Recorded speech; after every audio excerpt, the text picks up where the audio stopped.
सुबह का सुहाना वक्त था। बादे सबा अपने हवा के झोंके से फ़िज़ाओं को मुअत्तर कर रही थी। कोयल अपनी सुरीली आवाज़ के अंदर मगन थी। मोर अपनी पंखुड़ियाँ खोल रहा था। फ़िज़ाएँ और हवाएं मुअत्तर नज़र आ रही थी। सुबह का सुहाना वक्त जन्नत नुमा नक्शा पेश कर रहा था। धीरे धीरे बारिश की बूंदें टपक टपक के रुक रही थी। हरियाली अपने शबाब पे थी। तो कुछ नाचीज़ के दिल के अंदर ख़यालात का एक तला तुम उठा कि कौन से टॉपिक के ऊपर गुफ्तगू की जाए, कौन सा मौजू इख्तियार किया जाए, कौन सा सब्जेक्ट चुना जाए। तो दोस्तों, जहाँ पर फ़िज़ाएँ मुअत्तर नज़र आ रही थी, वहाँ पर मग़रिबी तहज़ीबात ने ऐसा समाज और सोसाइटी के अंदर ज़हर घोल रखा था, बेहयाई का, बेशर्मी का, बदतमीज़ी का, और तहज़ीब मफ़कूद हो चुकी थी, संस्कृति गायब हो चुकी थी और मोरलिटी अपने इंजाम को पहुंच रही थी। अखलाकियात गुम हो रहे थे, तहज़ीबें मिटाई जा रही थी। तो दोस्तों, उस वक्त हमारे दिल में एक रह के ख़्याल आया कि आज इसी मौजू को इख्तियार कर दिया जाए। तो दोस्तों, फ्रीडम का आपने नाम सुना होगा। फ्रीडम, इक्वलिटी, बराबर का हुकूक दो, मर्द और जन को बराबरी उसके अंदर कायम किया जाए। हर काम के अंदर, हर सब्जेक्ट के अंदर, हर सर्विस के अंदर बराबरी का हक़ मिलना चाहिए, औरत को भी मिलना चाहिए। ये वेस्टर्न कल्चर की आवाज़ है जिसको लिबरलिज़म कहा जाता है, जिसको फंडामेंटलिज़म और इसको इक्वलिटी कहा जाता है, यानी बराबर के हुकूक, बुनियादी हुकूक बराबर के। इंडिविजुअल फ्रीडम, शख्सी आज़ादी, इसका नारा दिया गया था यूरोपियन कंट्री की तरफ से, और वो धीरे धीरे दुनिया के ऊपर वो तहज़ीब छाती गई। हर मुल्क, हर कंट्री, हर सल्तनत ने इसको अख़ज़ करने की कोशिश की, क्योंकि कॉलेज के अंदर, यूनिवर्सिटीज़ के अंदर यही पढ़ाया जाता है कि भाई मर्द और जन को बराबर के हुकूक मिलना चाहिए, उसका राइट, उसका अधिकार बराबर होना चाहिए। इस नए युग के अंदर, मॉडर्नाइजेशन ज़माने के अंदर। तो दोस्तों, और ये जो इस्लाम मज़हब जो पर्दा सिखाता है, हया शर्म का मादा सिखाता है, इस किसी भी तरीके से इसका कंडम किया जाए। और इसको दुनिया क्या है कि एक्सट्रीमिज़म समझती है कि औरत के ऊपर ये तशद्दुद है, जुल्म है, कि उसको घर का एक फिनोमिना समझकर घर के अंदर ही उसको महदूद समझ लिया जाता है। उसको शख्सी आज़ादी नहीं है, घूमने की, फिरने की, बोलने की, चालने की, और इस तरीके से ऑफिस में काम करने की, और इस तरीके से जो आदमी कर सकता है इस तरीके से औरतें क्यों नहीं कर सकती। उसको फ्रीडम होना चाहिए। महिलाओं को स्वतंत्रता होनी चाहिए, आज़ादी होनी चाहिए। यह आपने सुना होगा, बार बार मुद्दा उठता है, हमारे मुल्क में भी उठता है, और वेस्टर्न कंट्री तो इसको ज़ोर और शोर के साथ उठाती है, जिसको मग़रिबी तहज़ीब कहते हैं।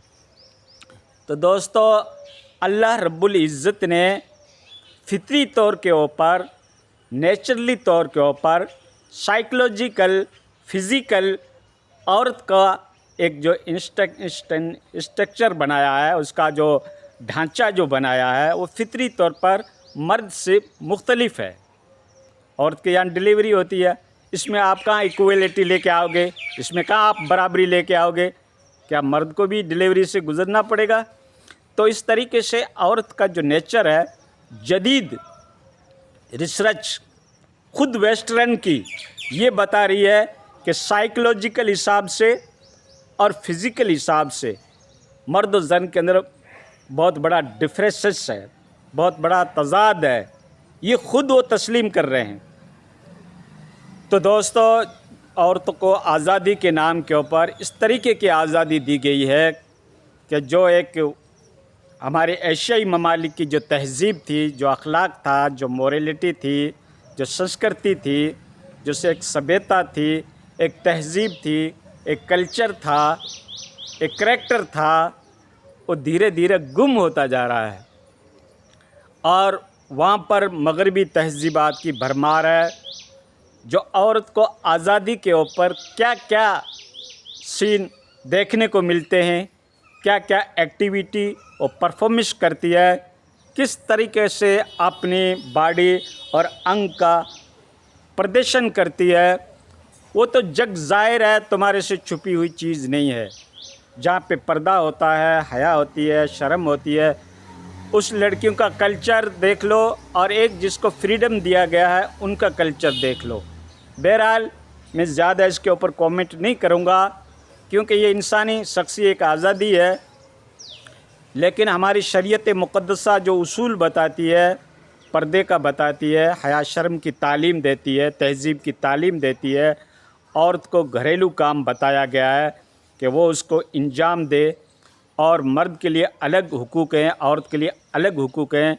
इस्लाम भी फ्रीडम देता है, लेकिन एक दायरे के अंदर, एक हुदूद के अंदर रहकर उसको फ्रीडम देता है। और इंसान भी औरतों के हक़ को मानता है। वलिज़ौजी अलैका हक़्क़ुन, आपकी औरत का भी आपके ऊपर हक़ है, आपका उनका राइट है, आप उसके अधिकार का, उसके हक़ का आप ख्याल रखें। ऐसा नहीं है कि उसको ग़ुलाम बनाकर रखें, बल्कि इस्लाम भी ये सिखाता है कि औरत के अलग हुकूक हैं। अब ये जेंडर बराबरी का जो मुद्दा उठा है कि मर्द और जन को बराबर आज़ादी मिलनी चाहिए, फ्रीडम मिलना चाहिए, लिबरलिज़म होना चाहिए और शख्सी आज़ादी होनी चाहिए, उसके नाम पर कितने क्राइम हो रहे हैं, क्या उसके कॉन्सिक्वेंस आ रहे हैं, क्या उसके नताइज आ रहे हैं, क्या उसके असबाब आ रहे हैं, क्या उसका रिजल्ट आ रहा है, क्या उसका परिणाम आ रहा है, क्या उसके नताइज आ रहे हैं, वो आप देख लीजिए। मैं एक छोटी सी झलक आपको वेस्टर्न कंट्री की बता रहा हूँ, जो यूरोपियन कंट्री कहलाती है, जो अपने आप को तरक्की याफ्ता ममालिक कहलाती है, जहाँ की इकनॉमिक और जहाँ का समझो कि वो उनका टेक्नोलॉजी साइंस के अंदर उन्होंने प्रोग्रेस की है। साइंस से इस्लाम भी मना नहीं करता है। दुनियावी असबाब के तौर पर आप साइंस को इख्तियार करो, साइंस से जुड़ो, वक्त की ज़रूरत है, वक्त का तकाजा है कि आप टेक्नोलॉजी साइंस से जुड़ो, अपने बच्चों को जोड़ो और उससे इफ़ादा हासिल करो, इस्तिफ़ादा हासिल करो। इससे इस्लाम मना नहीं करता।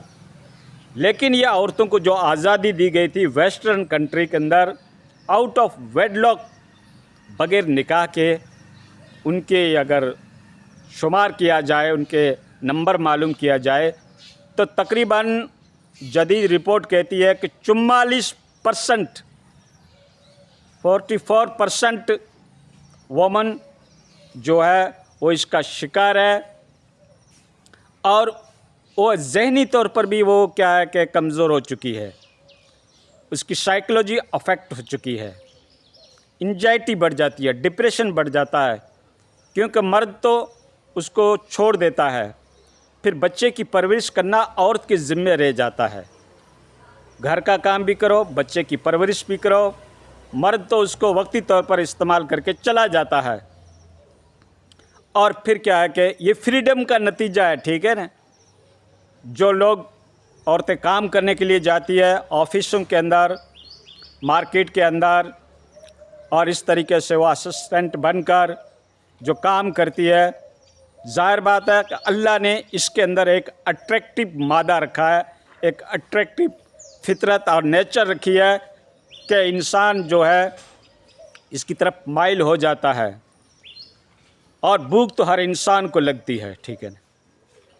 मैं कोई मुबालगा नहीं कर रहा हूँ, मैं किसी की तौहीन नहीं कर रहा हूँ, लेकिन जो रियलिटी, जो वास्तविकता, जो हकीकत ऑन द ग्राउंड पाई जाती है, जो हमारे ऑब्ज़र्वेशन में आता है, जो हमारे तजर्बात में आते हैं, जो मुशाहिदात कह रहे हैं, जो दुनिया के हालात और वाक़यात चिल्ला चिल्ला के बता रहे हैं। मैं उन आंकड़ों को आपके सामने पेश करता हूं, खुद उनकी रिपोर्टों से। वेस्टर्न कंट्री की जो सर्च हुई है, रिपोर्टें आई है, उसके मुताबिक मैं आपको बता रहा हूं कि 44% वेस्टर्न कंट्री के अंदर जो औलाद होती है और आउट ऑफ वेडलॉक वलदुज़्ज़ना कहलाती है, निकाह के बग़ैर उनकी औलाद होती है, आसान शब्द के अंदर।